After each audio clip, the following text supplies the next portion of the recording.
I call this meeting to order, the regular meeting of the City Commission. It is Wednesday, October 28th, 2020, and it is, what's the correct time right now? Approximately 7:46 p.m., and it's a virtual meeting. And at this time, we'll have the invocation by Commissioner Jones, followed by the Pledge of Allegiance by Commissioner Ramirez. Bow our heads. Heavenly Father, thank you for allowing us to get together to conduct city business tonight. I ask you to bless for all those that have been affected by the COVID-19 situation. I ask you, Lord, to guide us in making the right decisions for the residents of Rio Grande City. I ask you to bless all our employees, our city employees, and protect them, continue to protect them, Judge, as we continue to go through this pandemic situation.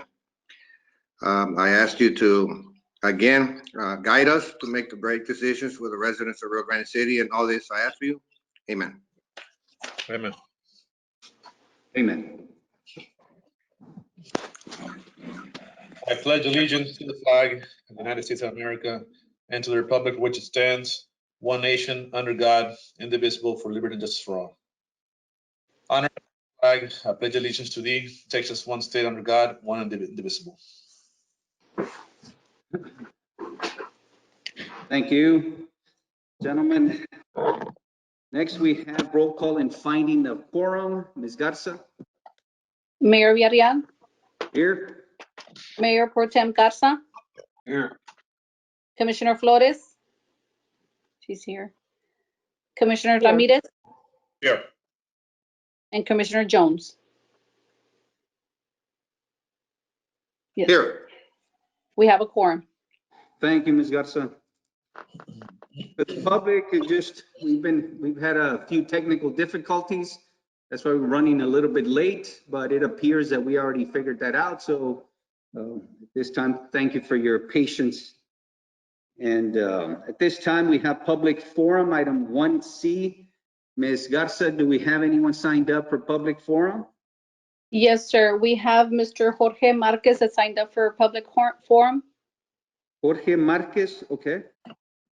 And Mr. Marquez, is he already He's on? on. He's already on. I see his name. He just needs to speak. Okay. Mr. Marquez, you have 5 minutes to address our commission, Mr. Marquez. And can you hear us? Hi, good evening. I'm sorry. Jorge had to step out. He was logged in since like 7:20. This is his wife, Egla Garcia. Would it be possible if I continued? Okay, Ms. Garcia, and you said you are his wife. I am his wife. Yes, I am. So you have 5 minutes, Ms. Garcia, and guys, for the record, Ms. Garcia is the wife of Mr. Marquez, who had signed up for public forum. Okay, thank you. Good evening. I'm a resident from Stonegate, Phase 8.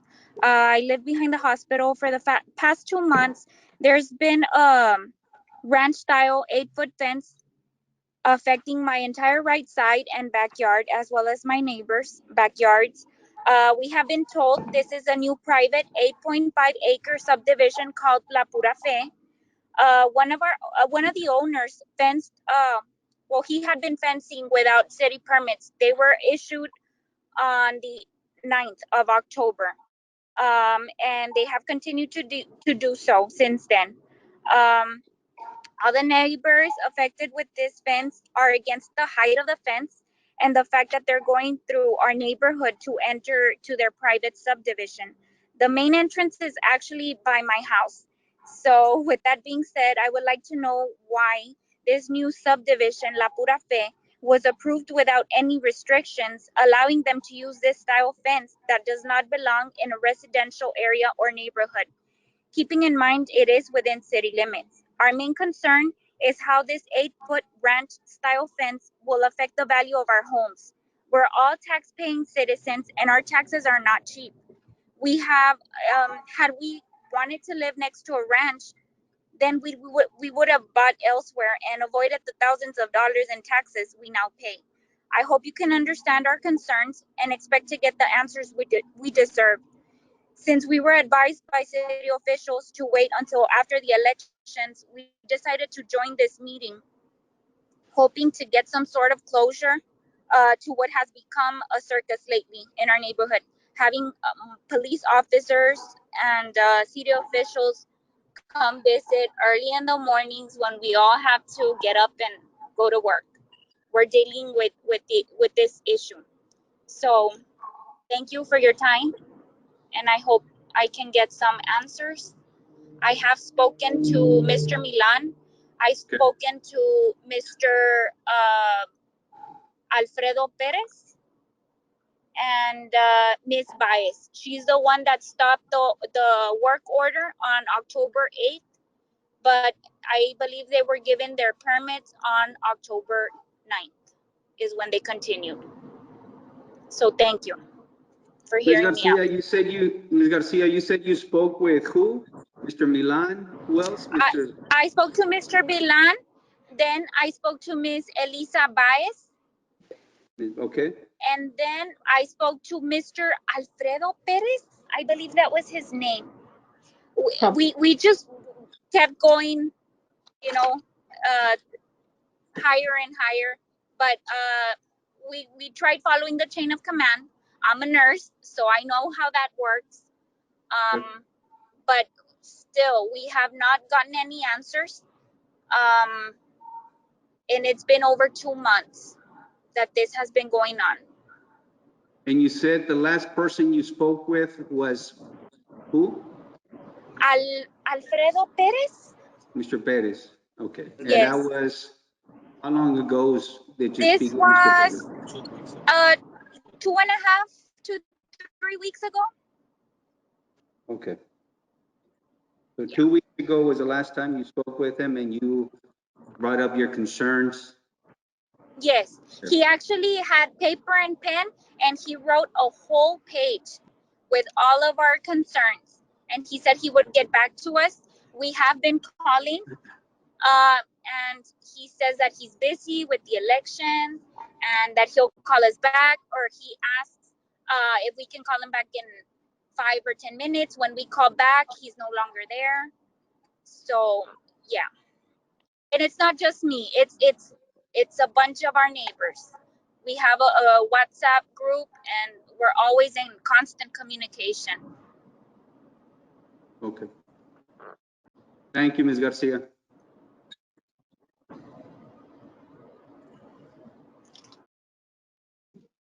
Okay. Ms. Garza, do we have anyone else signed up for a public forum? No, sir. No one else signed up? No, sir. So on this, Mr. Perez, where are we with this situation? So I went out there with Mr. Milan, and I believe it was approximately 2 weeks, maybe 2.5 weeks ago. I made a list of the concerns. I forwarded those to Mr. Milan. I followed up last week, and he was still working on trying to, I guess, divvy them up. What needs to go to legal? Because they had a lot of concern. One is where the fence was set up. Was there a fence on their property or not? I asked Mr. Milan to look into when the permits were issued or not issued. They had questions about whether the paperwork was signed properly by an attorney when they did I guess, the division, and who represented who. So there's a long list. I can turn that over to Mr. Milan, but in response to the lady, I have not been getting calls or follow-ups. The one call I got, I took it over to Mr. Milan and asked him to make sure he got back with him and let him know where we are. But we're pending sending those questions to the different entities to make sure that it gets addressed properly. Mr. Milan, are you on? Yes, Mr. Perez, good evening. What is pending right now, we consulted with our city engineers to make sure the fence is in their property line. That work's still in progress, by the way. Okay. But you're looking into this and making sure we. Yes, Mayor. Okay. Thank you, Mr. Milan. Yes, ma'am. And if you said there was no one else signed up for public forum, Ms. Garza? No, there was one that had signed up, but only if they had questions for her. So if there's no questions for the lady, she wasn't going to speak. Okay. Thank you. Mhm. Next, business in order is departmental reports, item 1D. Mayor and Commissioners, considering we have a long agenda, we're going to save that for later on in the agenda. We got some directors are going to be talking about some other projects. Okay. Let's move on to item 2, consent agenda. Letter A, approval of minutes from previous meetings. Letter B, approval of action taken at the meeting of RGC EDC board held on October 6, 2020. Commissioners, you have that in front of you. Is there any questions, or are we ready for a motion on item 2, consent agenda? Mayor, I move that we approve consent agenda items 2A and 2B as presented. Okay, we have a motion to approve items 2A and 2B by Commissioner. Second. We have a second. I second, Mayor. Okay, we have a second by Commissioner Flores. Any further discussion? All those in favor signify by raising your right hand. All those opposed, raise your left hand. Motion passes. Next item is 3 items for consideration. Letter A, discussion and possible action approving order number 2020-1-K, amending previously approved order number 2020-1-J, extending the city's disaster declaration and existing emergency measures order until November 30th, 2020. Do we have our health authority with us, Ms. Garza, Dr. Falcon?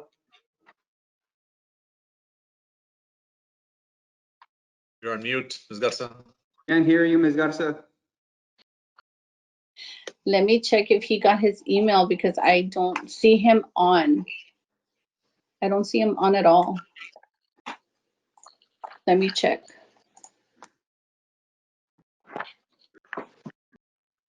Commissioner Jones, I know you spoke with Dr. Falcon.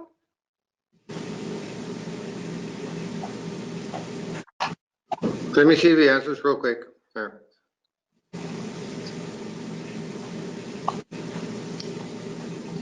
I believe he was logged in earlier.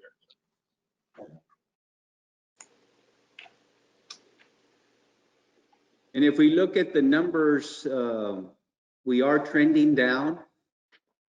So we just want to continue to ask for the public's help in this and continuing face coverings, of course, and the social distancing and sanitizing. And it's showing the numbers are boding well for us for Stark County as a whole. So we ask the public to continue the measures that are in place to help fight with COVID-19, and the numbers are trending down, and hopefully we can continue to keep it this way. Although other parts of the country are not faring too well from what it appears like in other states, so let's not bring our guard down. So we ask the public to continue all measures and minimizing the spread. Yeah, I don't have Dr. Falcon's number to see if he got the link. I'm on him on the line right now, Melissa. He's saying what time you sent him the email. I don't remember telling. Let me go ahead and resend it because I think I sent it to him like around before I left to the. Let me check. Or not just send them the number, he can call in. Okay, yeah, she said she just sent it to you. See if you can log in. Yeah, let me send it again. He should log in Okay. there.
Might as well take this time to invite the public to tomorrow's Basilio Park. We are giving out candies. The different departments will be there. So to the public, if you're interested in doing it's going to be a drive-through style of candy giveaway by different departments of the city to continue to promote the Halloween spirit, considering that there were certain measures in place to minimize the spread of COVID-19. But our city commission and city staff have opened that for the public to come in and do a drive-through, and we'll be giving out candies and goodies for of course, the kiddos. So the public's invited. So please join us tomorrow. It starts at 5 at Basilio Park until supplies last. Dr. Falcon, can you hear us? I don't think he's on yet. Okay. Yeah, no, he's still not on.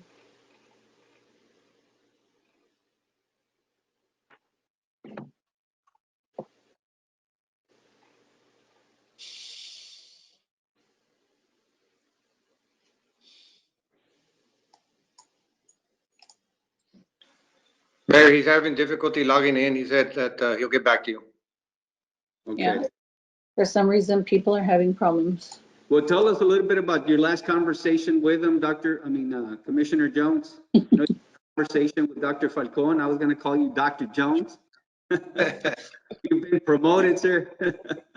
So tell us what your conversation was with him, and as we continue to move on our order for extending it through the 30th of November. Well, it was just a short conversation that I had with him, Mayor. He basically briefed me, on persuading us not to open the parks yet, and for us to continue with the protocol and continuing following the ordinance from the county. We just need to hang in there until the antidote, is out. He just said that it's right around the corner. The FDA was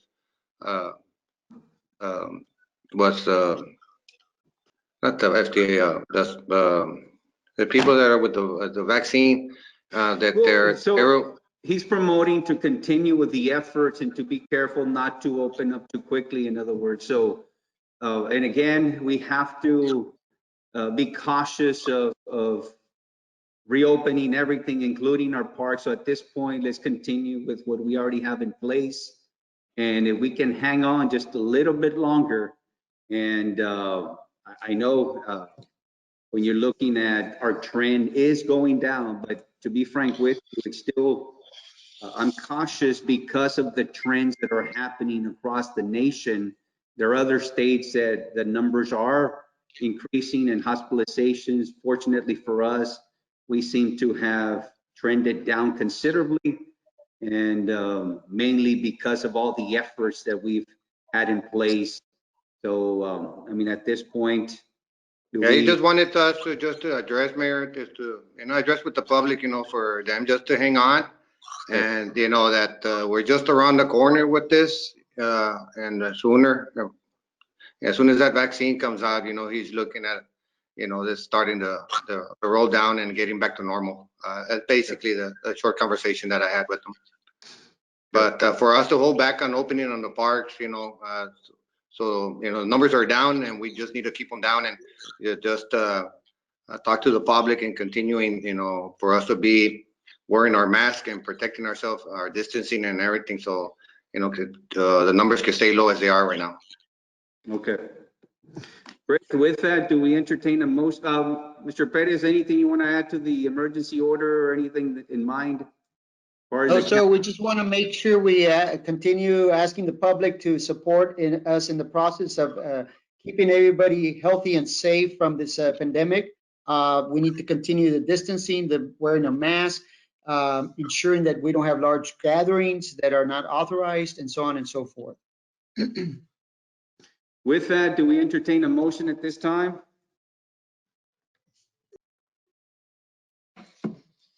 That's the moment.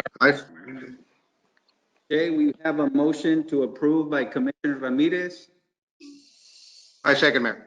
I have a second by Commissioner Jones. Any further discussion? All those in favor signify by raising your right hand. All those opposed, raise your left hand. Motion passes. Next, business and orders item 4, resolutions, letter A. Discussion and possible action to approve resolution number 2020-31, authorizing the city manager to close certain bank accounts in Lone Star National Bank for TDA contract number 7215419. Which one's that? Mayor and Mr. Commissioners, I've got Mr. Cantu for that one. He can explain the account that we're looking at closing. Mr. Cantu, you on? Yes, can you hear me? Yes, sir. Yes, Mr. Gantu. Okay, good evening, Mayor, Councilman. Yeah, that basically that bank account it's for a project that was started before our time. The bank account remained open and it's just incurring costs right now. So the project's already been closed. There's no activity on it. So basically, we just need to close it up and stop paying those bank service charges on it. Okay. Do we have any other types of accounts like this that we need to close, or this is pretty much one This of is the? pretty much it. All the other ones are Okay. still open. We got some bank accounts that don't have activity on them, but they need to remain open because the projects are still open. Okay. All right. With that, do we entertain a motion? Yes, Mayor, I move to approve item as presented. I'll Okay. second the motion. Have a motion by Commissioner Flores. Did I have a second? Second the motion, Mayor. Second by Commissioner Ramirez. Any further discussion? All those in favor signify by raising your right hand. All those opposed, raise your left hand. Motion passes. Next item is 4B, discussion and possible action to approve resolution number 2020-32, authorizing the establishment of a second round of limited relief grants under the Small Business Relief Grant Program in response to the COVID-19 pandemic. Mayor, Mayor, Commissioner, we got Ms. in for that. yes. Hello, Ms. Mayor, Guillen. Commissioner, good evening. Back in August, the City Commission, together with the Rio Grande City EDC, solicited applications from qualifying businesses for this grant to help businesses significantly impacted by closures and limited operations due to COVID-19. The grant application period began August 12th and ended September 30th. We received a total of 48 grant applications. 23 applicants qualified for the grant. 3 of them exceeded the revenue limit. 3 were not in the city limits, and 20 were either delinquent with the city or provided incomplete applications. The EDC office, after the closure of the grant period, received calls by local businesses following the application deadline asking if there would be another opportunity to apply for this assistance. And so we're coming to you this evening asking you to consider another round of grants using the same qualifying criteria for a 30-day period beginning October 30th through November 30th of this year. It's also recommended that you consider that those who qualified for the grant in the first round be permitted to reapply for the second one. You should in your packets have the guidelines for this grant application. If you have any questions, I'm happy to answer them for you at this moment. And the ones that didn't, they didn't have all the information, or what happened to those that they didn't have complete applications, or what exactly occurred with those? Yes, sir. So of the 20 applicants, that they were either delinquent or they provided incomplete applications. We requested specific documents from them, and so they either did not submit some of those documents, such as income tax reports or other information that was requested as part of the application. They were not considered because their application was incomplete. What I will add is that we did reach out to these businesses who had incomplete applications and informed them that they were missing documentation and that, you know, they still could provide that documentation to our office so that it could be considered a complete application. Some of those businesses did respond, but obviously at the end of the period, we still had 20 that had not, met the criteria with the documentation, or they were delinquent in some account to the city. By the way, Mr. Perez, just to refresh my memory, all this was part of the CARES Act, correct? That is correct. Okay, and Yes, sir. we have till the 31st of December to issue out any of this, or where are we? Yes, sir. Till the end of the year. Now, are we having any difficulty as far as getting those monies reimbursed to us? Whatever we've already submitted? They've been submitted, and I know Mr. Cantu was in contact with Frank from Hollis's office. Mr. Cantu, can you update us real quick on the latest? Yes. As a matter of fact, I spoke to Frank San Martin earlier today. I just wanted to get confirmation from him because we have submitted for 100% of those monies for the city to get reimbursed. I believe it was we qualified for 164,000, I believe. So we submitted our first batch back in, I believe it was towards the end of July. We still haven't gotten that money, but Mr. San Martin has been in contact with the Texas Division of Emergency Management, and they've just been overwhelmed with paperwork over there. So they're still reviewing all the paperwork that we submitted. Basically, what we did is we just submitted all the payroll for the PD and fire that would cover the 864,000 that was granted to us. So all the 100% of that's already been submitted. It's still being reviewed, but I got confirmation today that we should be okay. It's 100% confirmed that everything that was submitted is allowable for reimbursement. It's just that they're still reviewing and they're overwhelmed with work over there. Okay. Hey, Mayor, Go ahead. I have a quick question. Why can't we help those companies, those applicants that have already applied? I mean, I've been receiving calls, constant calls with 10, like 10 companies that have been calling me. They've been waiting for this help for the past 2-3 months. And for us, to continue waiting because we want to try to help other people. I do understand that, but there's other people that are already gone through the ropes, and they need the help now, not tomorrow. I really would like for this to move forward. If there's money left over, then we can go out and help out other businesses that haven't submitted. But I don't think that 30 days is going to make much of a difference on getting more applicants. I think that the ones that are set right now and have complied and are ready, for us to be able to give them that assistance. They're waiting for that assistance today, not tomorrow. Commissioner Jones? Go ahead, Ms. Guillen. Yes, sir. So to give you some more information in respect to what you just covered, we recently received a form. It's an agreement form provided to us by legal that each of the grant applicants is required to sign before we disperse payment. We put that into digital format so that it's easy and convenient for those 23 qualifying businesses to complete and return, so that we can issue out payment. So we're ready on our end, and we just recently got this form approved by legal so that we can proceed with payment to those 23 businesses that qualified. So that should be happening very soon. We're not gonna wait. Are we going to be meeting for this, or, I'm in that committee, so, I should be kept aware of all this paperwork that's going on, and I have no idea. Well, we just got this from legal before our city meeting, so I can share that document with you. It's really just the terms and conditions of them receiving the grant. It's a standard agreement, but that must be completed by the grantee so that we can initiate that payment.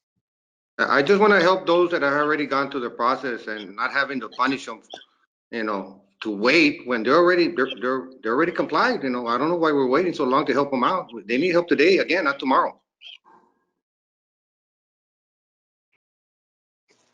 Right.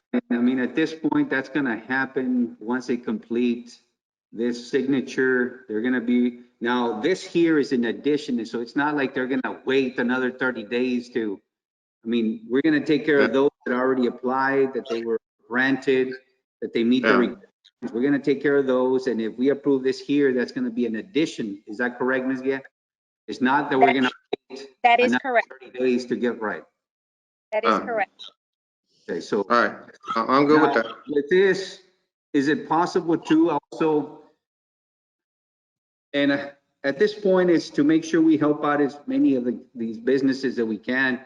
So in this one, for those, let's see if we can reach out, yes, to the ones that had incomplete applications to make sure that we can help them out to make sure they're complete.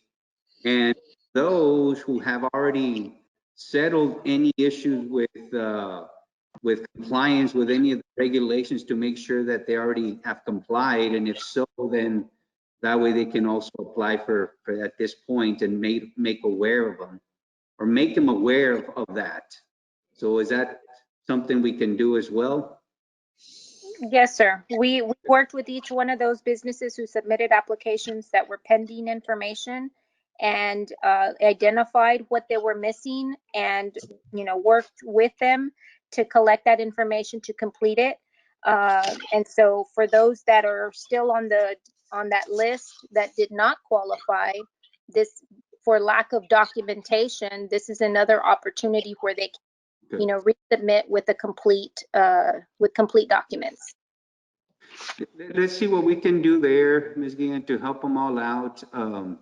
Especially since these are monies coming from the CARES Act and so whatever we can do to make sure we help them with assist them with completing those applications, make sure that they're able to get these monies and qualify. So let's see what we can do for them. But with that, and again, it's not like we're going to be waiting to issue out any monies in addition to those that already complied, in other words, and meet all the regulations or requirements. So any other questions, commissioners, before we take action on this item?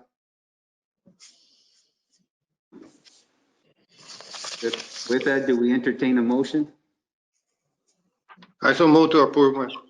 Okay, we have a motion to approve item 4B by Commissioner Jones. Do we have a second? I second. Have a second by Commissioner Flores. All those in favor signify by raising your right hand. All those opposed, raise your left hand. Passes. Thank you, Ms. Guillen.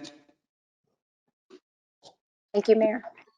Is 5 ordinances, letter A, discussion and possible action to approve ordinance number 2020-8, authorizing issuance, sale, and delivery of City of Rio Grande City, Texas, combination tax and revenue certificates of obligation, taxable series 2020A, in the principal amount of $5,410,000, payable from the levy of a direct and continuing annual and valorum tax within the limits prescribed by law, and second and subordinate lien on the pledge of the net revenues from the city's water works and sewer system, approving a principal forgiveness agreement and the terms of a resolution of the Texas Water Development Board, approving an application for financial assistance, prescribing the terms and form thereof, providing for the payment of the principal thereof and interest thereon, and making other provisions regarding the certificates and matters incident thereto. Mayor and Commissioners, for this one, we've got Mr. Cantu and Mr. Galvan representing Tijerina's office. Discuss, this is regarding the Water Development Board funds for the enhancement or rehabilitation of our wastewater treatment plant. Mr. Galvan? Hi, good evening. My name is Adrian Galvan with the firm of Tijerina, Galvan and Lawrence. I work with Robert Tijerina, and it's a pleasure to be in front of you here to make this presentation on behalf of the firm. I'm going to share my screen. Let me see if I can pull this off here. As your request has been sent, so I need permission from your end. We need to make him a presenter.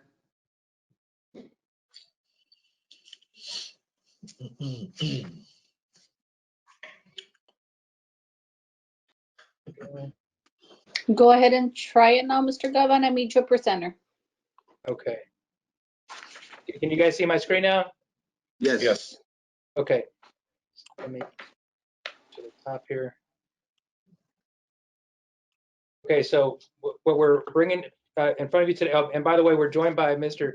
Dan Martinez. He's your bond counsel, and he handled all the legal side of this deal. And for every financing, you need a financial advisor and you need a bond counsel. And along with the city, we walk together to get the deal to pricing and to closing and funding. So I'm going to switch to the second page of this presentation. So what we've been working on all year on behalf of the city is a Texas water development loan at subsidized rates. The par amount of that loan is for $5,410,000. And I summarize at the bottom of this second page, just to give you a comparison. You've sold open market financings. When we did the refinancing last year, you did a CO deal earlier this year. But you're able to access lower interest rates to the water board, and that staff was so helpful in helping us through the process of applying and qualifying for this. Your staff is excellent, and we couldn't have done this without staff's help. Kudos. Bottom line, we locked in interest rates late last week on the 30-year financing for the city at an interest rate at the bottom of page 2 at 1.199% for 30 years. And I ran a scenario, if you would have borrowed in the open market at comparable rates, your interest rate would have been at 2.852. And you're probably saying, well, what does that mean? That there's two percentage numbers. On an annual basis, you're saving approximately $52,000 per year for 30 years. So on the books, you're going to book $1.5 million less of debt service by securing this water board loan. On a present value basis, that number is $1.3 million in today's dollars. And what that means is the city is preserving bonding capacity for future years, for future projects. You're able to do more with the lower interest rate. So this is a great interest rate that you're locking. Again, we couldn't do it without staff's help in helping us. It's been a process all year long. It takes longer, but it's worth the extra effort. And so the takeaway tonight is 1.199% for a 30-year financing. I'm switching to the next page. So this is the layout. It's a lot of numbers. So if you're a quant guy like me, I love this, but I know it's a lot of numbers. I'm going to bottom line it to you on the second page. Column G, H, and I represent the principal, interest, and total debt service of this financing over 30 years.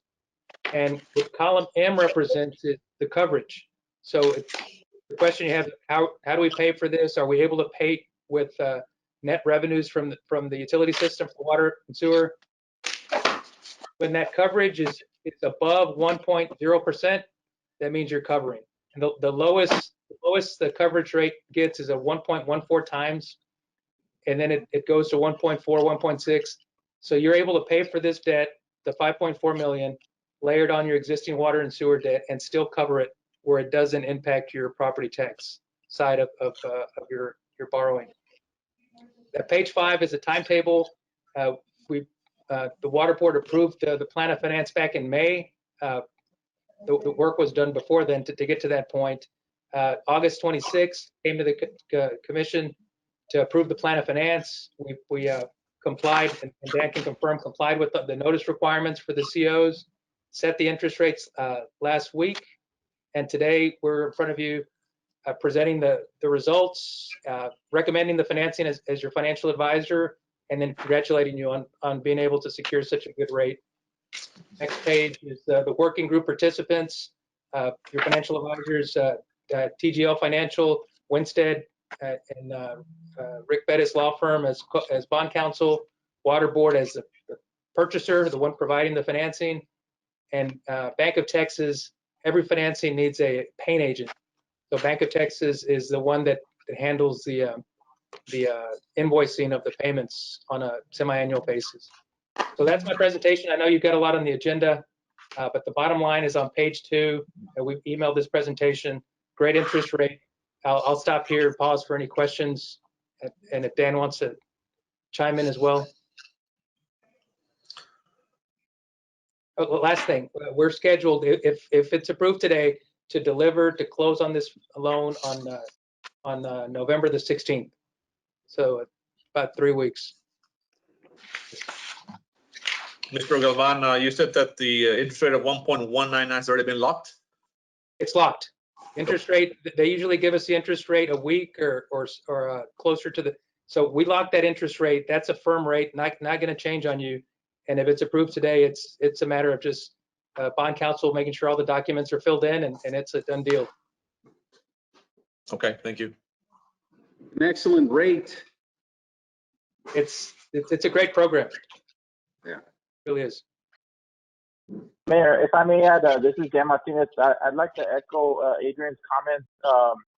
It's a long process, and we can't get through that process without the help of Mr. Perez, Mr. Cantu, and your engineering and things of that nature. So they make you jump through hoops, extra hurdles. It's a lot more harder than we just did that other financing. But as Adrian mentioned, you kind of get a better rate, and you can save some money in the long term. So it's worth that extra effort. But I also want to mention that Ms. Garza is such a great big help to us. We send her documents and we call her and we need this and we need that, and she's always no problem. We bug her all the time. So I also want to give her a note of thanks because my assistant and I always reaching out to her to try and get things executed.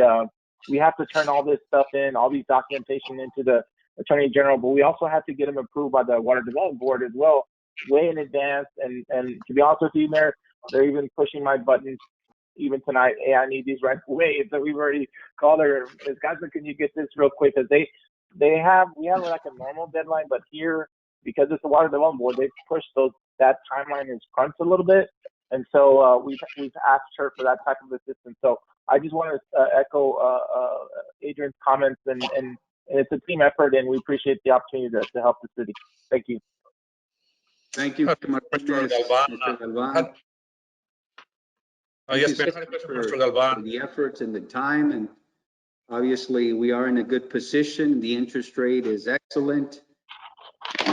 This is going to multiply in reference to the projects that we have in place for the next couple of years, and continuing to grow, and we're meeting the needs of our city. So this is one of those projects that it's forthcoming, and it's going to take us for the next several, maybe 20, 25 years, hopefully, as we continue to expand our wastewater treatment and many other projects, of course. So thank you, Mr. Martinez, Mr. Galvan. And with that, any questions by the commission? Yes, Mayor, I had a question for Mr. Galvan. As far as the timeline for this loan, as far as are there any dates or timelines that we need to follow or abide by in order to award this, I guess, a contract or to an engineering firm or anything like that? Are there any that we need to meet? Yeah, it's an installment loan, so we draw down the money as we need it from the water board. So we do need a secured engineer. So as soon as that is locked in place, then you can start making the draws for the project. So that has to happen next. That's the next step. But the loan is in place. But my question was, is there like a timeline that that we need to follow in order to I guess award that contract to an engineering firm? Month, 2 months, or that can happen at any time? Yeah, the loan doesn't go away. So the loan portion is locked. So as soon as you get the engineering, I hear your question. The loan doesn't go away. It just, you don't start drawing down on the loan for your benefit until the engineer's in place. So it's go ahead, sir. Right. Yeah, I asked that question because I believe if I recall correctly, at a previous meeting we were discussing as far as timelines are concerned, and I believe we were notified about this loan back in May, and if I recall correctly, we were told that we had, I guess, 6 months in order to get the process going and to meet certain deadlines to award, I guess, or to go through a procurement process and get the contract awarded to an engineering firm. That's why I asked that question. If we were like under any time of timeline to move forward with this project. Dan, you're on mute. Thank you. If I may add, Mr. Ramirez, we have actually just heard back from the Water Development Board, and they asked for that actually, pointedly, when are we going to have the engineer or these contracts in place, so that they can be part of the project, so to speak, because Okay. we can't disperse funds for the work, if you will, until you guys go through that final procurement process. And so ideally, that would have been completed by this stage. And so I think that's why they asked the question. You have some time, but I think the normal process hopefully would have been completed by now, because that's something they asked, if you will. I don't know if they emailed Mr. Pettis. I was just copied on an email. They asked if we had that completed at this point in the file, if you will, on their end. So, as you mentioned, it is part of the process. It's been in discussion for a while. I think that procurement process began in August or so, if you will. They put the notices out and stuff like that to comply.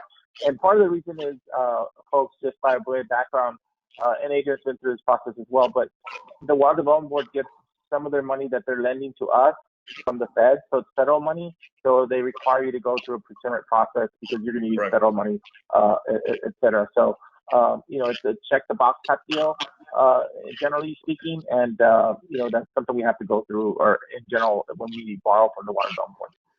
All right, thank you. So to be clear on that, let's say we have another month and a half, and are we still okay until then, as far as deciding on an engineering firm? So, as Adrian mentioned, we got to stay on track with respect to the issuance of the bond, because they had a target date for closing. I think it was November 16th, Adrian, is our close date?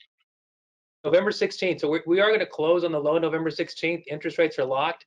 The only thing that's going to be dispersed on that date, because the contract's not locked in, is the origination fee that the water board charges, their fee, because we don't have the engineer in place.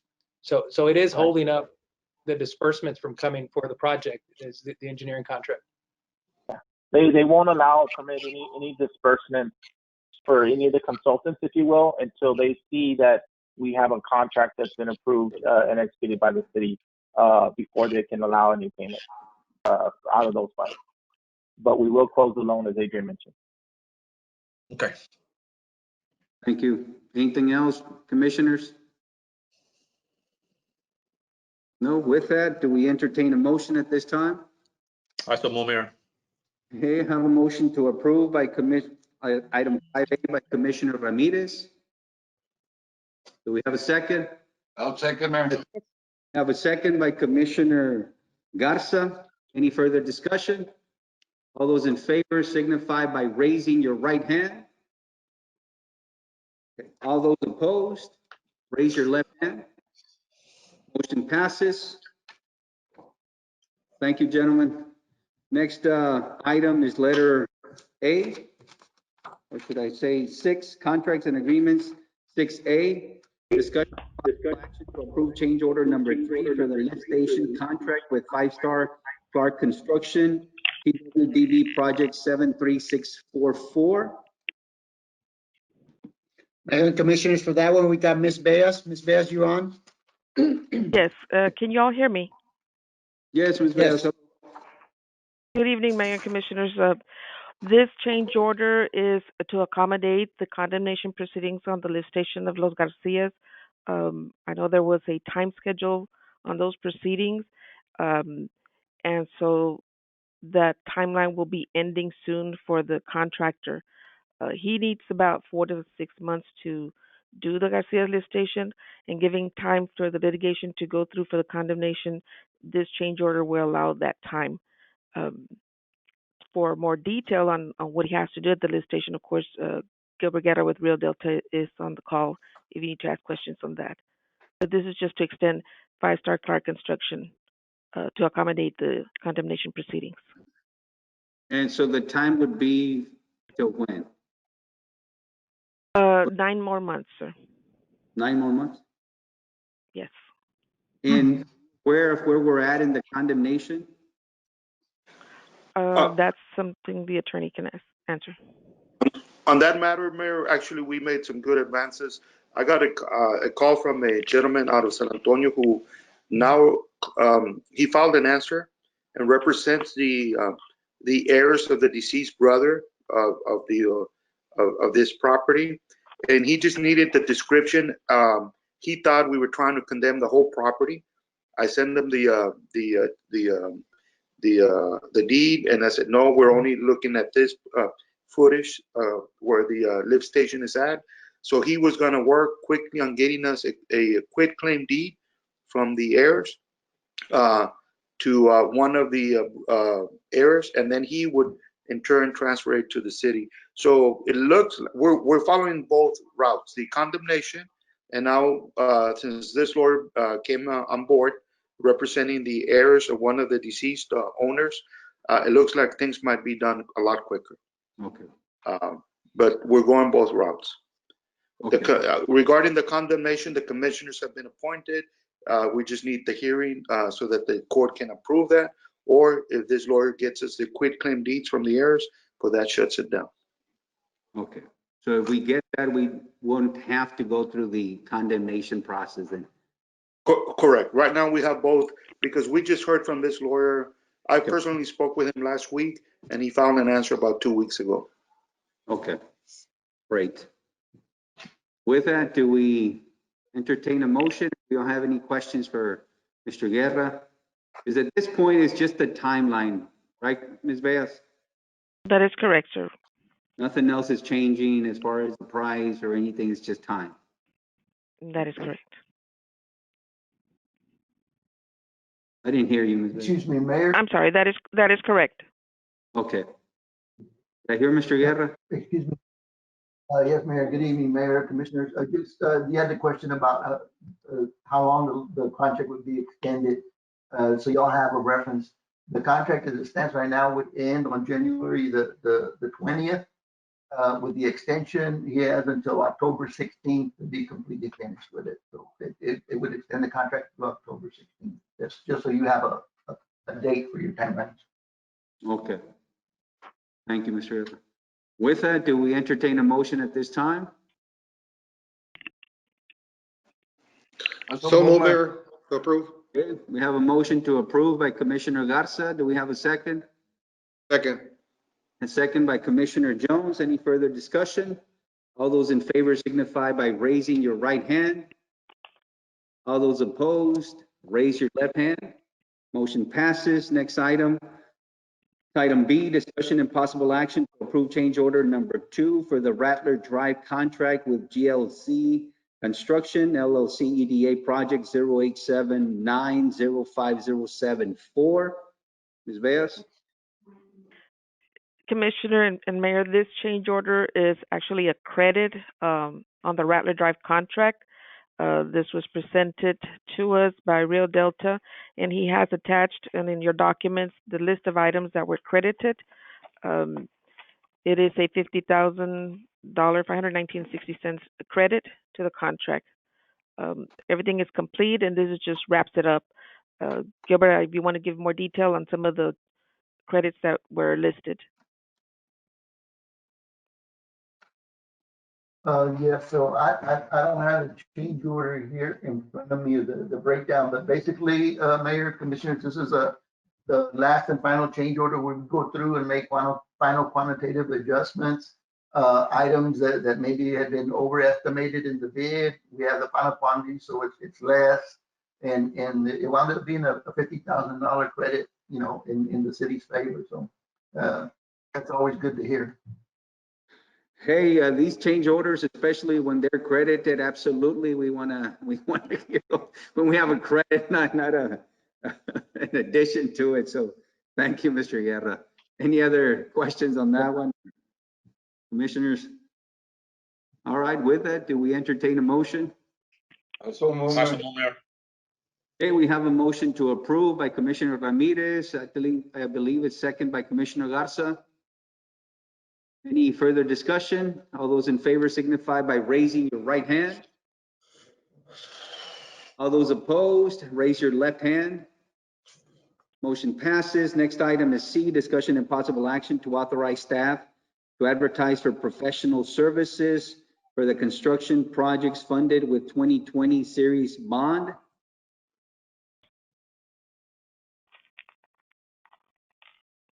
Mayor and Commissioners, for that, Ms. Beas had worked on a list on getting things started. I'd asked her to get with the directors on anyone that has a CO assigned to do some work in their department. And she put a list together, except some of those things had already been in the works. And I'll turn that over to Mr. Guerra. If you don't mind, Mr. Perez, I can start that, and then Mr. Guerra can come in on some of the items that he's been working on. Okay. Yes, go ahead. Okay. So down the list and on the memo, you have Public Works, and they've got two projects going, which is our street improvements throughout several areas in the city, and of course the building that they're doing on the 14 acres. Rio Delta has done some preliminary topography and cost estimates on the streets, and I know that Hector has been working on trying to develop a floor plan for his needs. Gilbert, if you want to chime in on the streets, or Hector, so you can explain what it is that you're going to be doing with the street project. Is Hector on? Yes, good evening, Mayor and Commission. We have a list of several streets here in the city.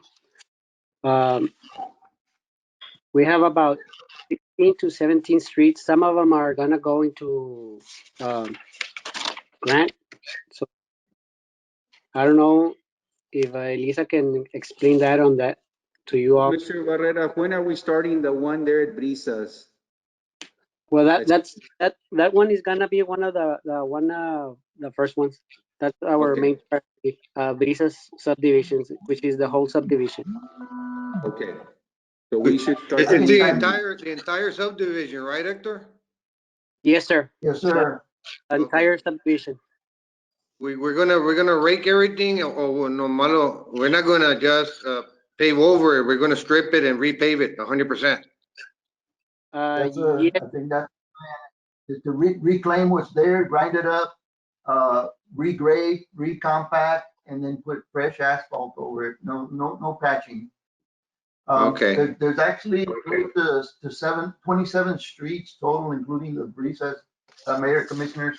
And what happened with this one, of course, when y'all approved the bond, these were the high visibility projects, and the word we got is that y'all wanted to get started on these as soon as possible. So we assume there's going to be assigned as additional duties, like in the contract to the engineering contract. So we've actually picked up topography for all the streets. We're ready to begin drafting street work. We can probably have everything ready to go if y'all decide to move forward with it with us. Is we can probably have plans ready to go in 4 to 6 weeks and be advertising. So maybe by the first of the year, we could have a contractor on board and start fixing streets. Everything is gonna be put in one package, Gilbert? All Yes, the sir, paving projects, everything, no, you're not gonna outline them individually. They're all gonna go in one package deal. That's the plan. And Okay. and to go back onto the possible grant, y'all are probably going to be in the running for some TDA funding, free money.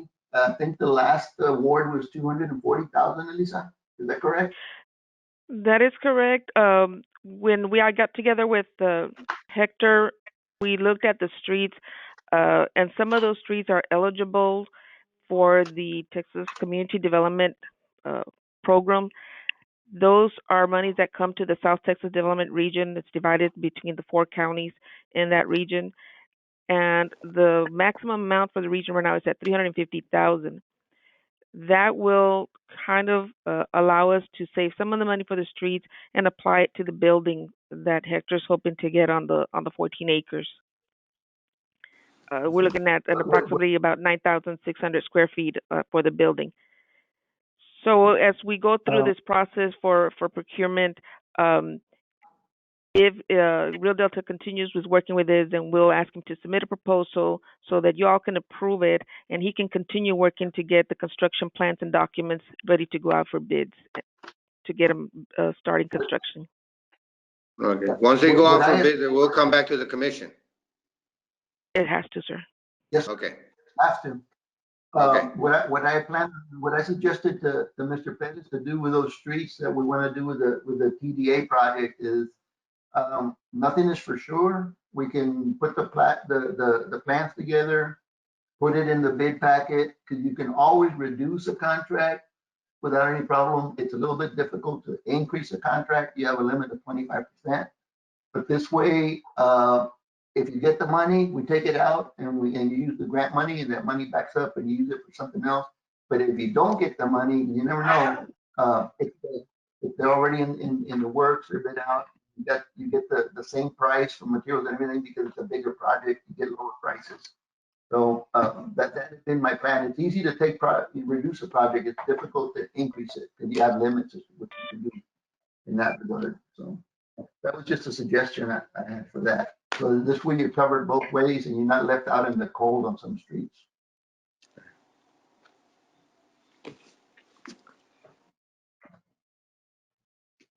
So on the street improvements, that's where we're heading, and on the public works building, also with the monies, we're hoping to hopefully do get those grants. They usually are in a gentleman's agreement for this region, so we're hoping that we will be eligible, if not in this biennium, the next biennium, or I mean the next year. The application is due in February. They get funded like around August and September. And if you're not funded in August, September, then you'll get funded like in April of the following year. Going down the list, he also has a public works building. He's really hoping to move his offices. He's really outgrown the space where he's at. And if that should happen, then that historical marked building can then become part of our tourism, under our tourism department. Moving along, we also on the list, you have the Parks and Recreation going forward with the Boys and Girls Building. We're looking at to procure an architect to develop the plans and specs. I know that Mr. has been busy with, working at the elections, but he and his staff will be looking at several floor plans and also to include housing the Parks and Rec department there. Right now, there is a tentative site, which is the Sheriff's Posse Arena, and I know that Mr. Perez is working on trying to secure that area. Mr. Aguirre, are you online? Do you need to add anything to this? Frank?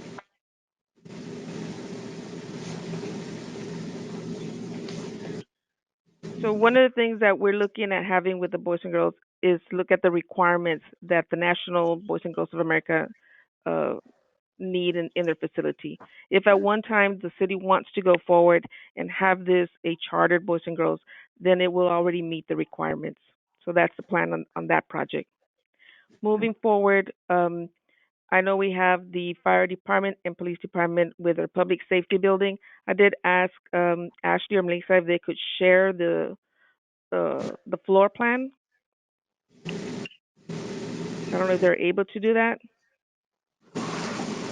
Let me go ahead and do that. Hold on.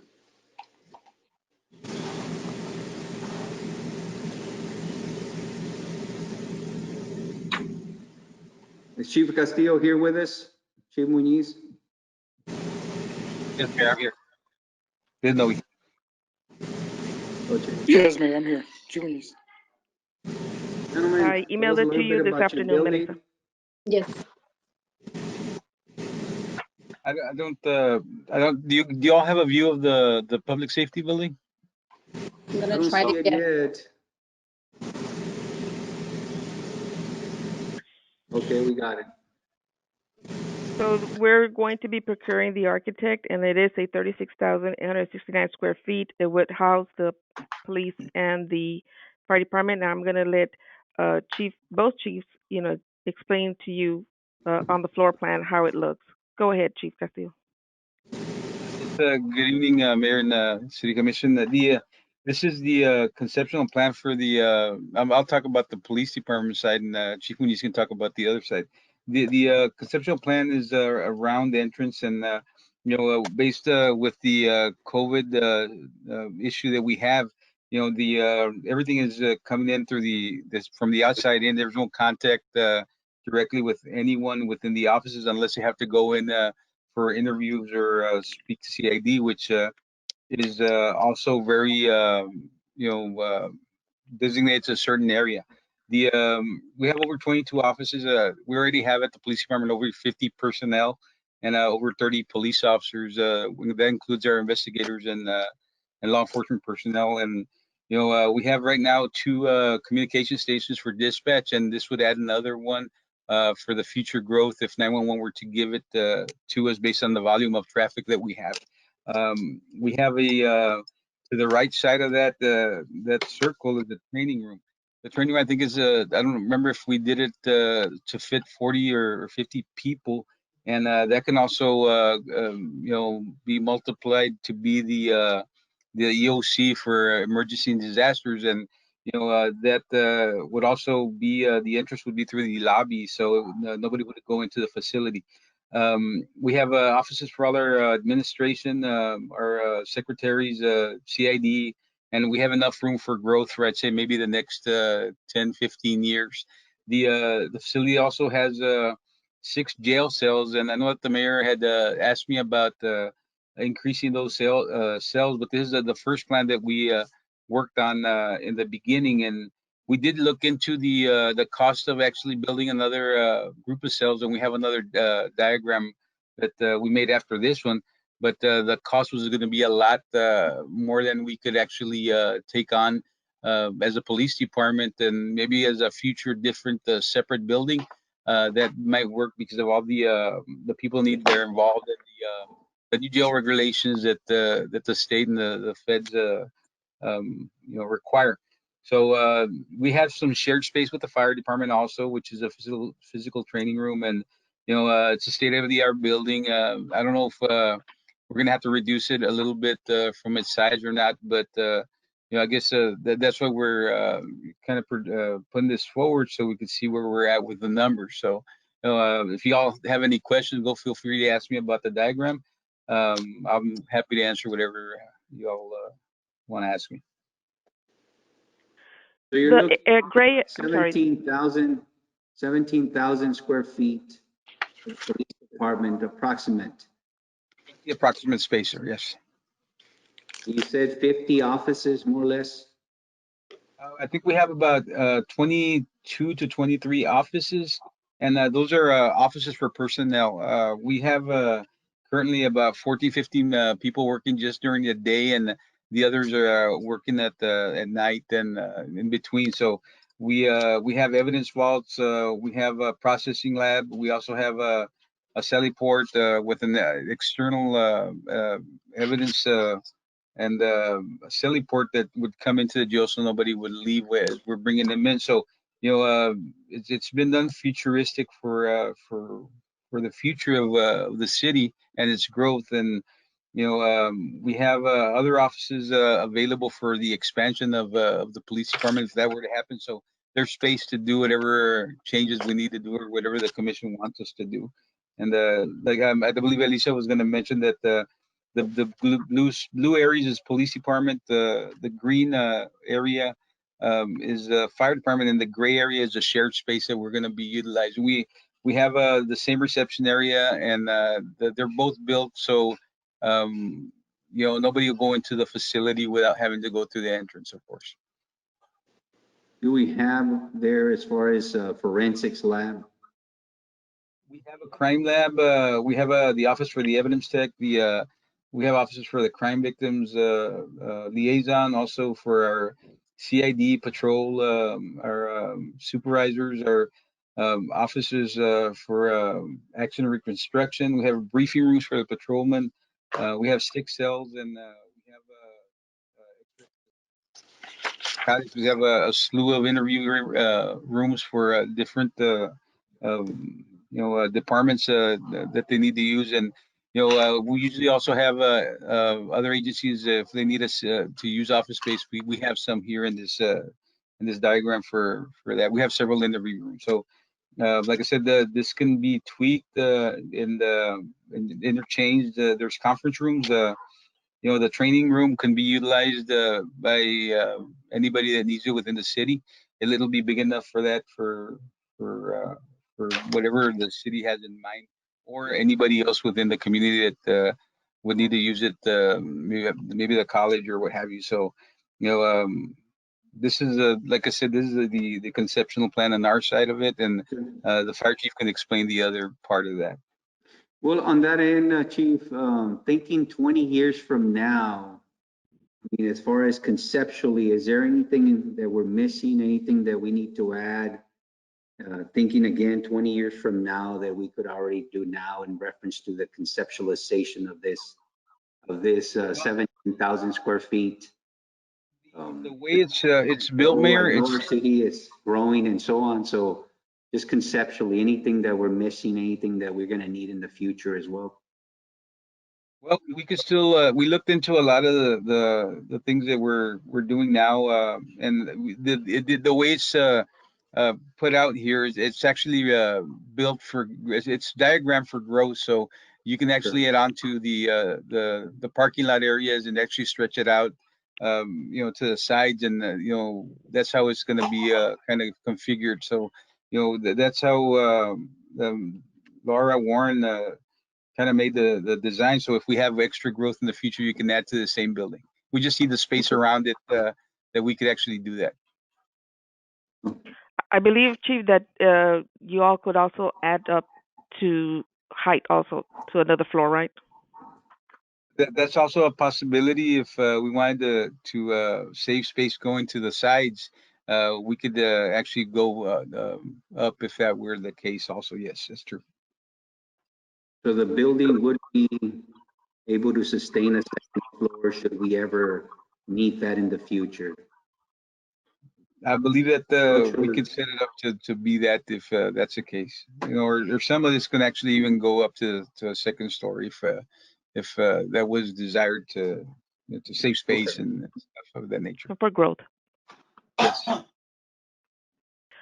Commissioners, any questions for Chief Castillo before we hear from Chief Muñiz? Chief Muñiz. Yes, good evening, Mayor. Good evening, Commissioners. There we got the fire department. We have about 12,000 square feet of space, and with 3 bay areas to include the new fleet of trucks that we'll be getting. It should accommodate all the trucks. As far as staffing wise, there's room to grow. Right now, currently, it has their 8 dormitories that we have. I mean, that's like I said, there's room to grow. We do have 3, actually 5 office spaces, and we do have a conference room. Now, the conference room can be used as far as if we were to ever get a bigger, obviously, department where we want to do a fire prevention department, a staff made for that. Well, that can be utilized for that. And then obviously we have a kitchen, the living room area, because the guys do sleep there 24/7.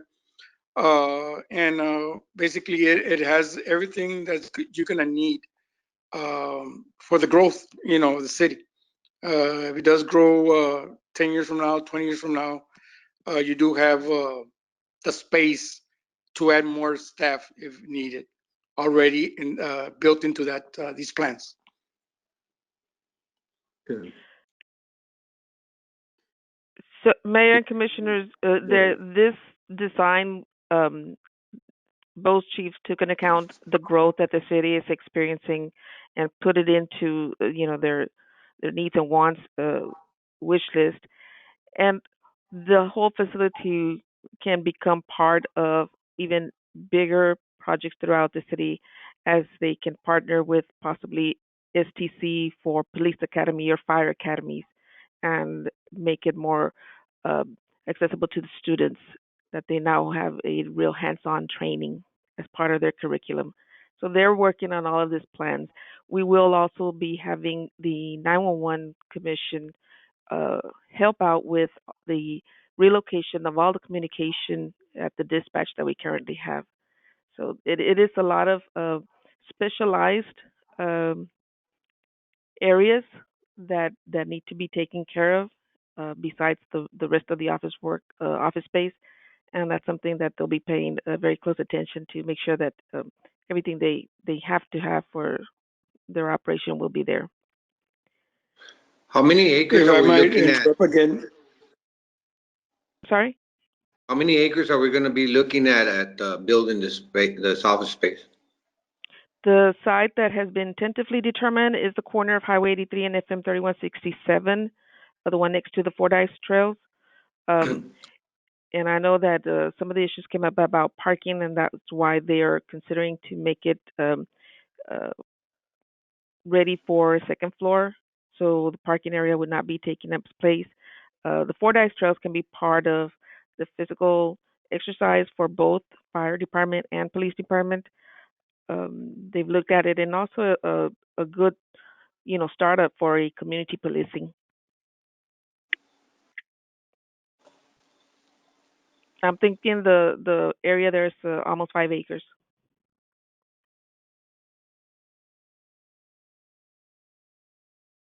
Well, it's going to be a beautiful building and very accessible and obviously accommodating the growth and looking, I mean, future. And I can see down the road, possibly South Texas College partnering up. I know they already do it in other counties in reference to having law enforcement academies and law enforcement instruction and whatnot, and fire protection as well. And that could be something that we can partner up with them down the road. But again, the accommodation of it,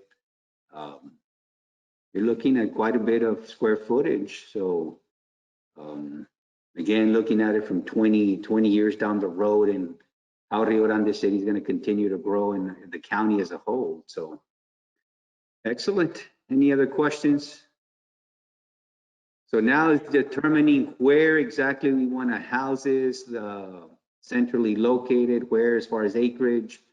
And I guess those are decisions we'll have to make. But I mean, it looks great.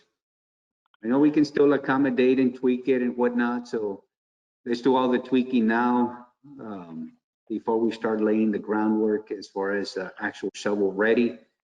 But so far, hey, there's certainly like what I see here. Okay. Any So other comments? I'm sorry. Go ahead. No, I was saying if there was no other questions on the public safety building, we can move on to the next project, Mayor. Thank you, Chief Muniz, Chief Castillo. Appreciate it. thank you. So if Melissa can bring up now the plans on the animal kennel expansion. Mayor, real quick, I wanted to ask if they had included a municipal court. I did not see one, Commissioner, but I know that they had, those were in the initial conversations, and I'll need to know if they're still considering that. Well, if we were to tweak the diagram, with the current space that the municipal has right now is not too big. That could be possible if we just tweak it a little bit and kind of change it up some. We do have a lot of space there, and like I said, there's a potential growth for the future, so it could probably be squeezed in there somewhere into that diagram. Very well. Okay. Thank you. Thank So you. the layout you're seeing now on your screens is the kennels, and I know Real Delta has been working on this. He did design the kennels that are right now in place, and those are some additional kennels and some clinic that will be part of this, that will support the programs that we're hoping to put into place at the kennels. As you can see on the top part, those are kennels to the north, and on the side you'll have an entry where injured animals or sick animals can be washed down, and that will be like the quarantine area. Then they'll move forward to the other end and ready to be adopted or rescued. The further rooms on the south end will be for the clinic for the spay and neuter program that we hope to put in place. And so that we're just looking to come back to you all with a proposal from Rio Delta for the services, so that can move forward also. And for the record, we're moving on this. We've allocated the funding, and we are moving to have a program designed for spade and neuter program, because obviously as our county continues to grow, we need to accommodate for that, and we have some areas of concern that there's an overgrowth of population in reference to animals, and we need to make sure that we control and manage that growth, and continue with the programs to the community as well to address some of the issues that we've been having with animal control. And just to reiterate the point that Rio Grande City is the only government entity that has an animal control in the entire county. And we're seeing that some of these animals are coming from outside city limits, but obviously there are no boundaries for animals, and we still have to accommodate for that, and continue with having programs educating the public, and what ordinances we also have to look at or revisit regarding animal control and animal control populations of animals as well. So, but again, this will have, and we're moving toward a spade and neuter program and having a clinic there and quarantine as well. And I cannot say enough about the organizations that are currently helping us with animal populations. You know, Happy Paws does an excellent job in helping us. And that's something that can't say enough about those volunteers and willing to help out. So thank you, Ms. Beas. Any questions on this, commissioners? Oh, yeah, I had a question for Ms. Bea. As far as the veterinarian, do we already have an agreement with them? And if so, with how many vets? And are they going to be here every day or every other day or on weekends? What's the status on that? I'm working with the retired veterinarian through Mr. Omar Montebayor to help kind of furnish the clinic, and hopefully he will agree to come out of retirement and be more available. Most of it have been like they can make it maybe once a month, maybe twice a month. They do have a very busy business of their own, so that kind of makes it hard. And that's why we want to make the clinic ready for them, where they don't have to be carrying things. Everything is there for them to do the spade and neuter. And that's been one of our challenges here in Stark County, is having access to veterinarian medicine and veterinarian period. So that's something that we're going to have to continue searching and reaching out to veterinarians and see how we can get access to that, because it's been a challenge. Yes, it has. Yes. Mr. Milan, do you need to add anything on the animal kennel?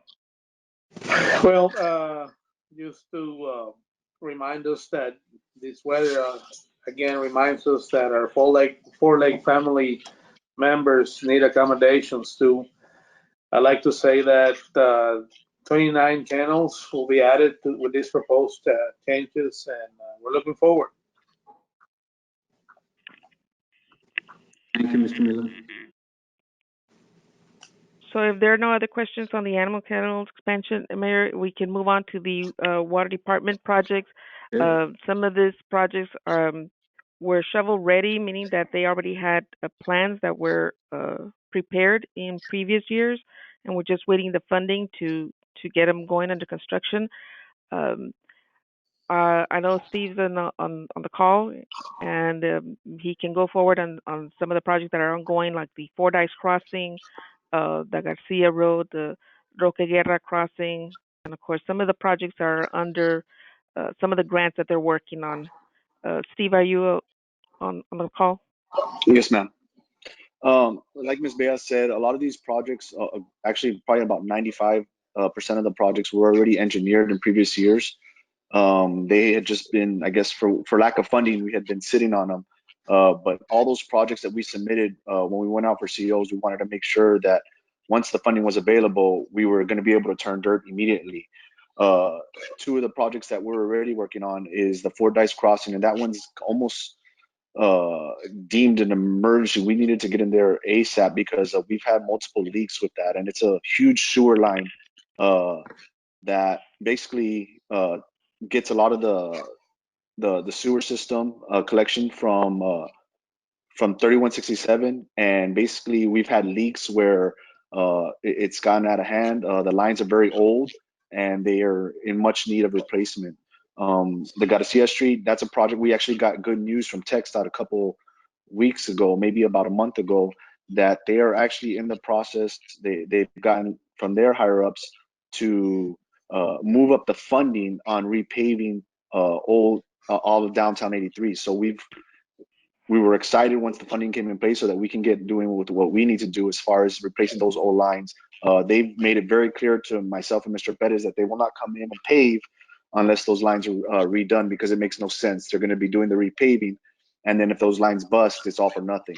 But we're excited because obviously, like Ms. Bea said, a lot of our projects, we don't have to go out for the procurement of services because they've already been engineered and they're ready to go. They will have to be bid out. Those that are over, obviously, what our engineers have estimated, we'll have to go out for bids, but that will be presented to the council when we go that route.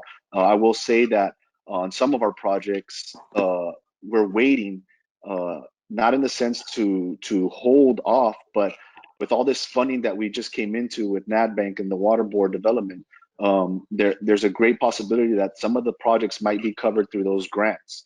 And so we're working very closely with our engineer, with our finance director and Mr. Perez to see what happens, because if those projects are obviously covered through the grants that we received through NetBank and the development board, then we can use that money for other projects that the city might need. Maybe not the PUD, maybe just the city in general. So we're not going out with every project. We're going out with the projects that we can kind of get out as soon as possible. And then some of these bigger sewer projects, we're going to wait and see what happens with this funding that comes in place.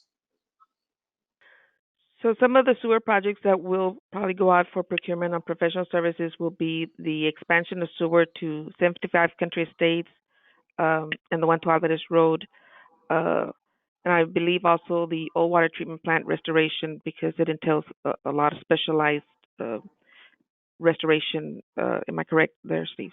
No, the 755 and the Alvarez, yes, ma'am, you are correct in that. But the old restoration one, that is a lot of work that we're doing in-house, actually. All the funding that we put aside for that was to account for what it would take for us to basically get that plant up and running. All that work is actually being done in-house by our crews. Mr. Ivan Escobar actually is doing all the electrical work, and we're replacing all the panels, the valves, everything there. That's already bringing a cost savings to the city of almost, I think I don't have the information in front of me, but it's pretty close to $500,000 just in that alone. The materials that we're buying, we're just buying materials, and we're going to be doing all the labor work. So that is a pretty big, significant project in the sense that we're going to be saving a lot of money by doing that work in-house. And Mr. Ivan Escobar is the one that's kind of taking the lead on that. He's an electrician. He's going to completely gutting everything and rewiring it and replacing it with all new valves so that we can get that system up and going. Any questions for Steve or Gilbert Guerra on some of the water projects, Mayor and Council? I have a question about item D on the Garcia Street, Water Street. What was the total cost of that project, Steve? So we had 3 quotes. We have one for 47, one for 54, and then one, what was that? Was 50-something thousand. So we actually did really well. I think we're going to be having a pretty good savings on that project as well too.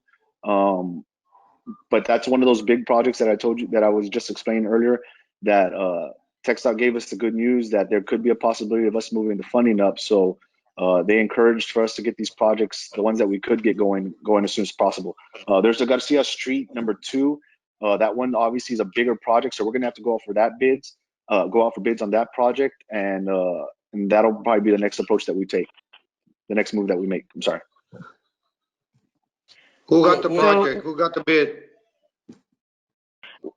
No, Commissioner, he will be bringing the plans for y'all to authorize the bidding for the Yeah. Garcia Street Part 2. Yeah, we haven't bid that project out, Commissioner. Okay. But who's, my question was, who's Cuatos Construction? Are they local or are they out of town? Yes, sir. Yes, sir. The contractor is actually here from Rio Grande City. By the way, on the, if they do redo 83, is there any way that, Mr. Perez, that we can get access to some of the millings from TxDOT as opposed to? Yes, sir, that's already, directly to the it's already county? been Maybe we discussed. can get them ourselves. Yes, sir, it's already been discussed with them over a little over 3 months ago, and they agreed to do that when they're coming through the city. Because I did explain to them, normally everything like that goes to the county commissioners. And I asked them if they could do that for the city streets, and they said yes. Okay.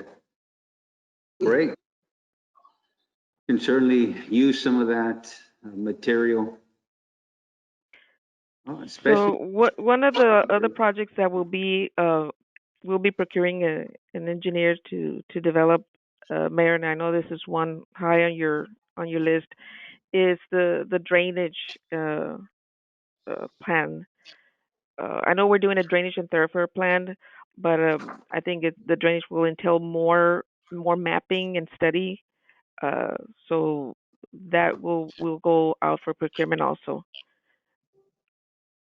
Okay. And definitely, I know the drainage plan is going to be something that we need to do. Obviously, there's some areas that we need to address. And as we continue to grow, particularly if you're looking at 83, there's some areas, some inlets that may be going back to having TxDOT to reanalyze that 83 and some of the inlets. Maybe we're going to somehow have to tap into those.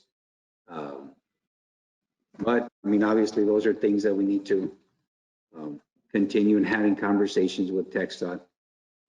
And also with the county as well, right, Mr. Perez? This drainage plan needs to have the input of the county as well to make sure that we're accommodating. Yes, sir. I've already communicated with them that we're going to be getting started soon. We'll definitely incorporate or keep them in mind in the process. We'll share it with them, and they understand what we're trying to do. Our part has to work with their part also. Whatever is flowing in from the north and headed south to the river has to complement whatever they're doing. Okay. So, Mayor and Commissioners, the plan is to put the notice and one notice, and each project will have a number. And so the firms will be supplying in statement of qualifications individually sealed for each of the projects, and you'll be able to choose from the list of all the or score and choose select a firm for the different departments projects. Thank you. Anything else? Any other questions, commissioners? Great. Ms. Bass, anything else? The Cruz, anything else? We're ready to move. Okay. Hey, it looks promising, very extremely promising. We have a lot of projects that are in the inception already. And the next 2 years, close to what, $25 million in new projects that the city is grow, and we're accommodating for the future of Rio Grande City, not just for the next 5-10 years, but accommodating for the next 20 or so.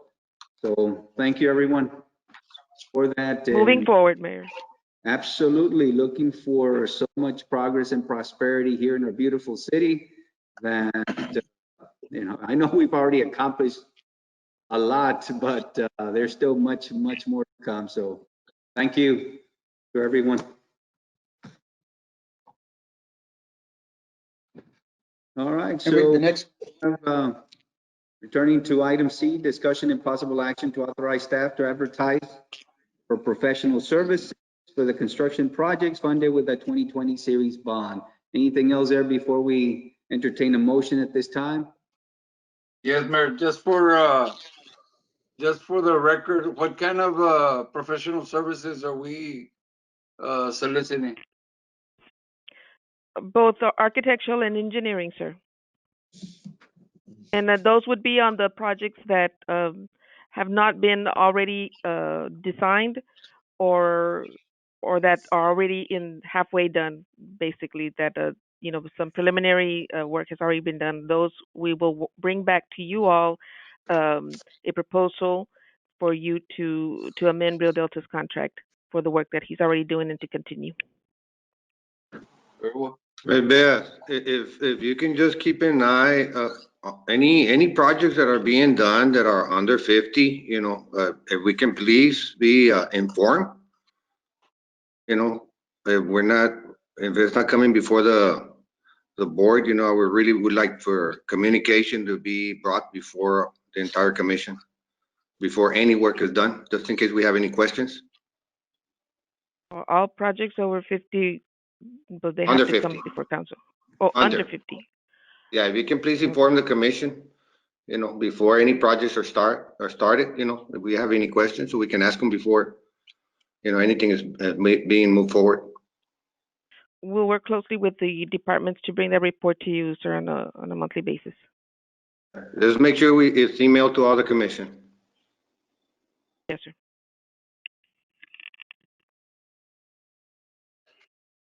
Anything else before we entertain a motion at this time? Okay.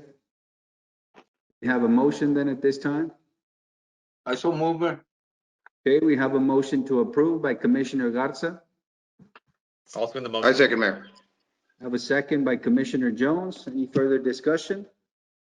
All those in favor signify by raising your right hand. All those opposed, raise your left hand. Motion passes. Next item is D, discussion and possible action to approve the contribution in aid of construction agreement with AEP Texas for electrical distribution services on Rattler Drive. Diaz? Yes, sir. Mayor and Commissioners, this is an agreement with AP for the lights along Rattler Drive. They have taken into consideration the commercial accounts that they will be picking up. And so a $90,000 tag was reduced to $34,561. We also have in-house with Ivan Escobar doing the electrical conduit between AP's backbone to the poles. There, as you've seen, AP has been all over the place. And we want to, keep up with them to have this agreement in place so they can start putting up the light poles. So in other words, we're participating in that. We're doing some of the work in-house. Is that working? Yes. And they're minimizing the cost? Mayor, I want to add to that. Yes, Mr. Ivan Escobar is helping. We were approached if he could do the work, and we gave him the scope of the work from the engineer, and he's already working on it. And I know that the PUD crews will be assisting him in that work as well too, to make sure that, and it's going to bring another obviously cost savings that we don't have to outsource that work, and we'll be doing it in-house as well. Great.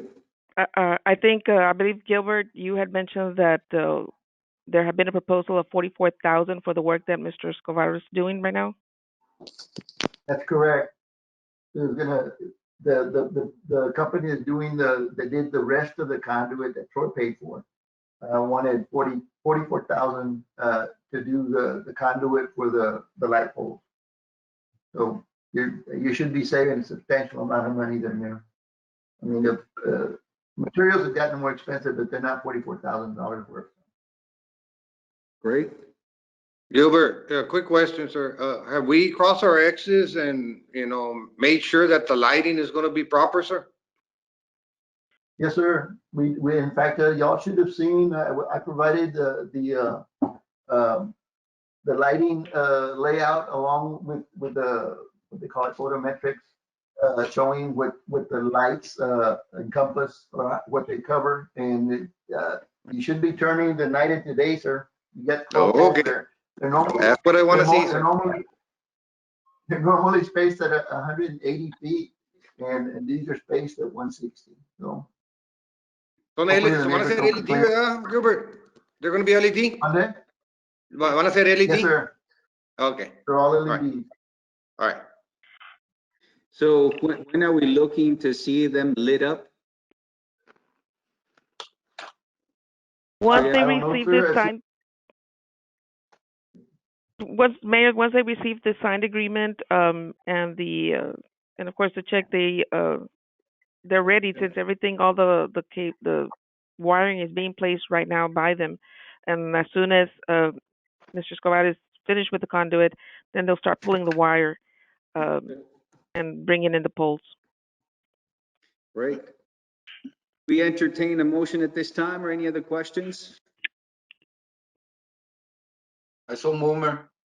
Okay, we have a motion to approve by Commissioner Garza. Do we have a second? A We have- second, Mayor. No se duerman ya. Está muy larga la second, Mayor. política, Mayor. All right, so who seconded? Do we have a second? I did, Mayor. All right, second by Commissioner Flores. Any further discussion? All those in favor, signify by raising your right hand. All right, all those opposed, your left hand. Motion passes. Great, that's gonna look really nice once it's lit up, Rattler Drive. Next item is E, discussion and possible action to approve the Main Street office lease. Mayor, Mayor and Commissioner, this is just, go ahead, Ms. Guillen. Sure, Mr. Pettis, I'm sorry. The Mayor, Commissioners, the lease agreement is to renew the lease for the Main Street office located downtown, and it's a one-year lease. It's already gone through the EDC for renewal, and they've approved, so it's just pending the City Commission. Okay, we entertain a motion at this time. I so move, Mayor. We have a motion to approve by Commissioner Ramirez, Second, Mayor. second by Commissioner Garza. Any further discussion? All those in favor signify by raising your right hand. All those opposed, your left. Motion passes. Thank you, Ms. Guillen. Next item, F, discussion and possible action to approve an engagement agreement with Cobon Council for the water treatment plant project. Mayor and Commissioners, at this time, we're going to table that. We did receive the offers, but we had not done anything because we were waiting on the direction we're going to go with the engineering and all that. So now that we have that, we should be able to proceed and present to you guys so you can rate them. We got several offers that came in. They're in Ms. Garza's office. So at this time, we're just going to table that action. Okay, so we go ahead and entertain a motion to table. Commissioners, I so move to table, Mayor. okay, we have a motion to table by Commissioner Jones, A second. second by Commissioner Flores. All those in favor signify by raising your right hand. All those opposed, raise your left hand. Motion passes. Next item is G, discussion and possible action to approve of an agreement for financial advisory service, the water treatment plant project. I'm assuming we're tabling it too. That is the same thing, sir. We will prepare a packet to present to you guys for scoring and ranking of what's been offered or submitted. Okay. We have a motion to table. Yes, Mayor, I move to table the item. Okay, we have a motion to table by Commissioner Flores. We have a second.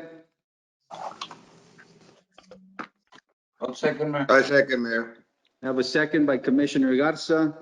Any further discussion? All those in favor signify by raising your right hand. All those opposed, raise your left hand. Motion passes. Thank you. Next item is 7, planning, letter A, discussion and possible action for off-premise wine and beer retailers licensed by Prisma El Fuentes for store located at 120 West Palma Street. Good evening, Mayor, Commissioners. Gilbert Milan here. This liquor license is for an existing store, what used to be Pancho Villa Meat Market in Los Treviños area. Basically, the business has been transferred to another constituent, and they're applying for the retail of beer sale permit. All right. There are no questions. Are we ready to entertain a motion at this time? Yes, Mayor.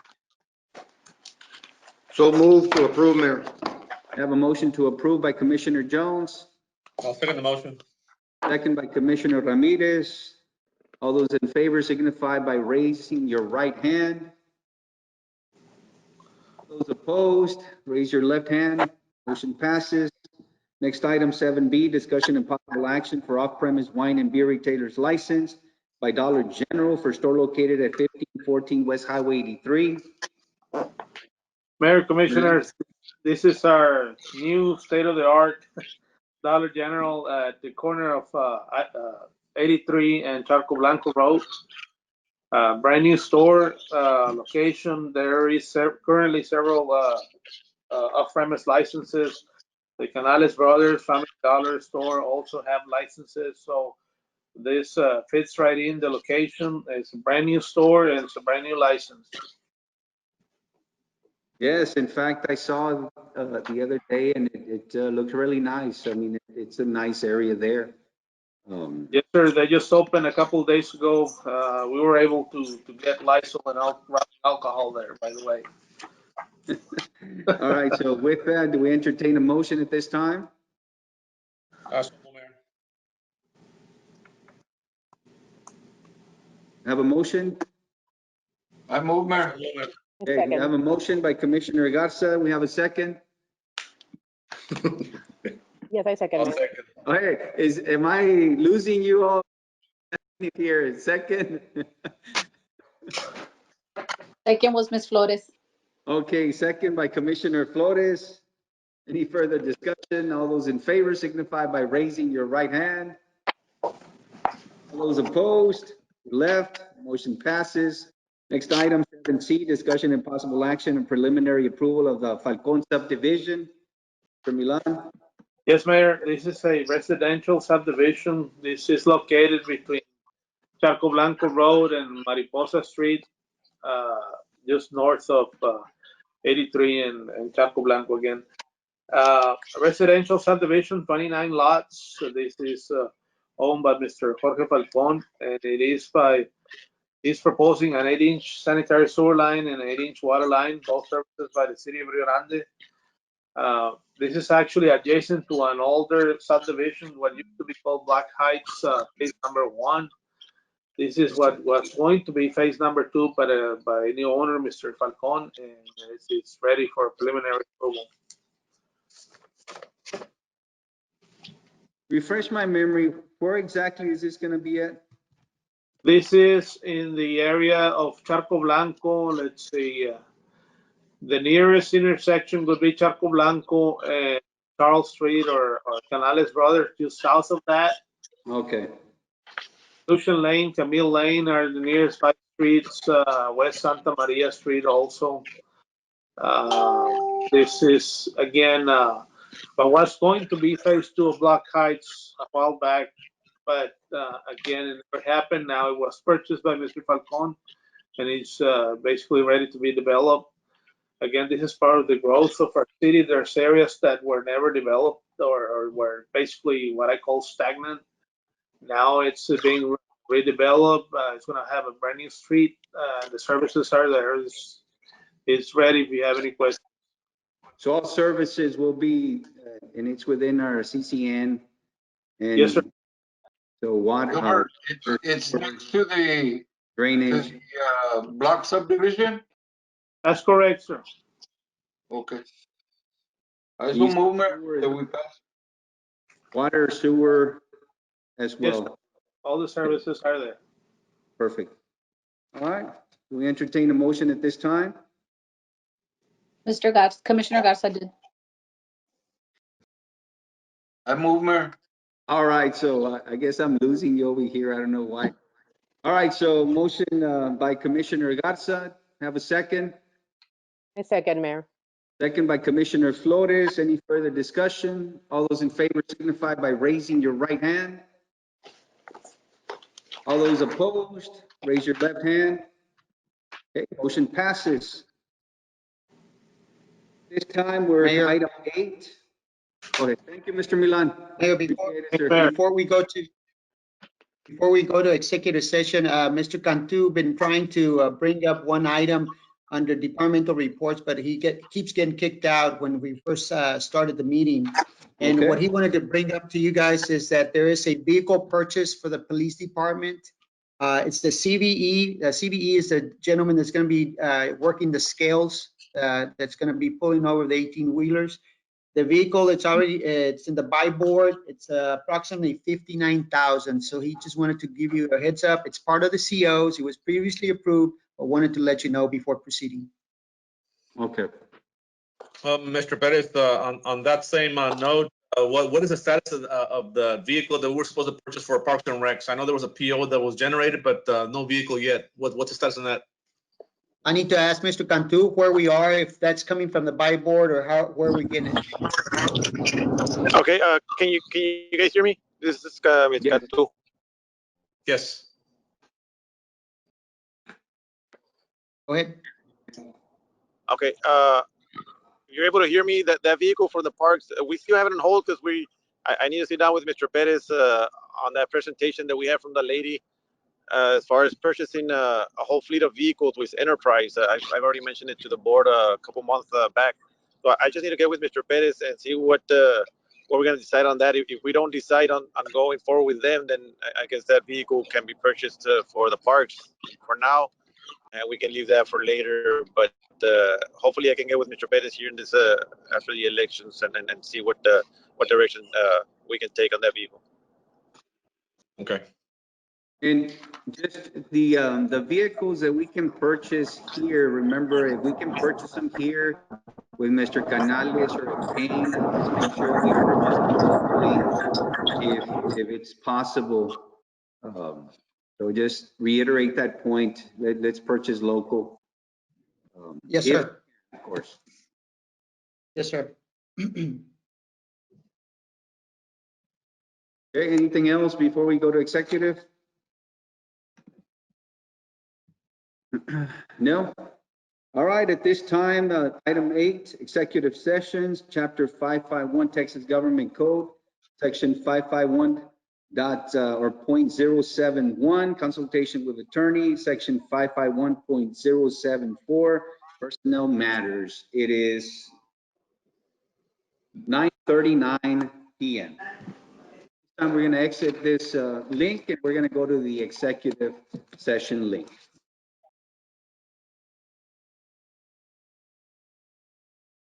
Okay, we're back from executive session. It's 7:27 p.m.